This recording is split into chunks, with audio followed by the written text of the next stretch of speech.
I have the greatest amount of influence over my health, over my state of mind. I have the greatest amount of influence over the people in my circle. See, I believe that Trump or Biden don't control my economy. I control my economy. As long as I can solve problems in exchange for money, I control my economy.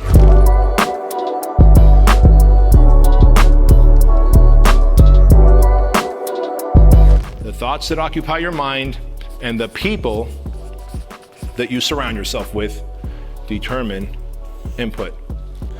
So if you're screen sucking and hearing about the recession's coming and the depression's next and the inflation, all facts, and Ukraine this and US that and Biden and then Trump and then Kamala and then this, the Mexican border, the Canadian border, the US border, the fucking pipeline, if you're like, oh my God, the people that you're hearing from are impacting the thoughts in your head that we are headed towards gloom and doom, wouldn't your belief systems therefore be, what's it all for?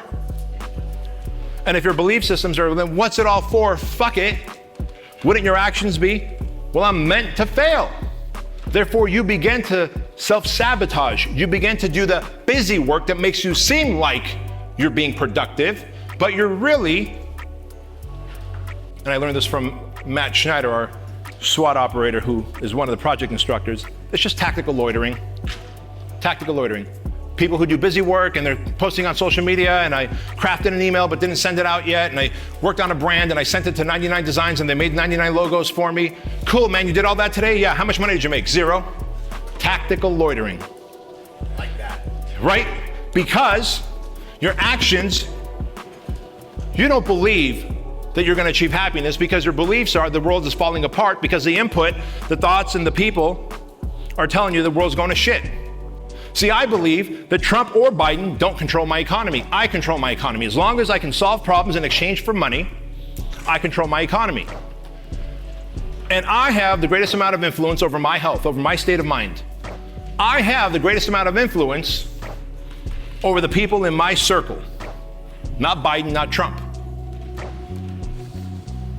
So my belief system is that even when the economy crashes, money doesn't disappear, money simply exchanges hands. Money never disappears. Look at the 2008 housing market crash. Bunch of people will tell you the story of, bro, and that's how I fell out of the real estate business, the housing market. There's also a bunch of people who took over their apartments and their homes, because I was one of them. I bought most of my rental properties off short sales from people who had moved in and bought at fucking $500,000, $600,000 homes that I bought for $300,000 in Chino Hills. And I plugged in tenants, and those tenants are creating cash flow for me.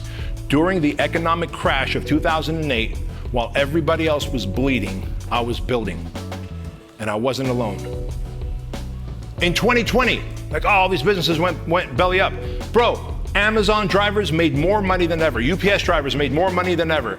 FedEx drivers made more money than ever.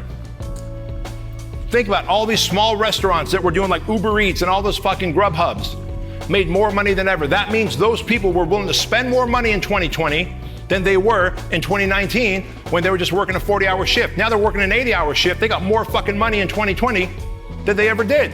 Money never disappears. It exchanges hands. That is my belief. And because of that belief system, my actions are who has the fucking money and what problem do they have that I can solve? Economy's good, economy's bad, it doesn't matter. Who's got the money and what solutions do I have to problems that they have that I can solve in exchange? This is fundamentally important.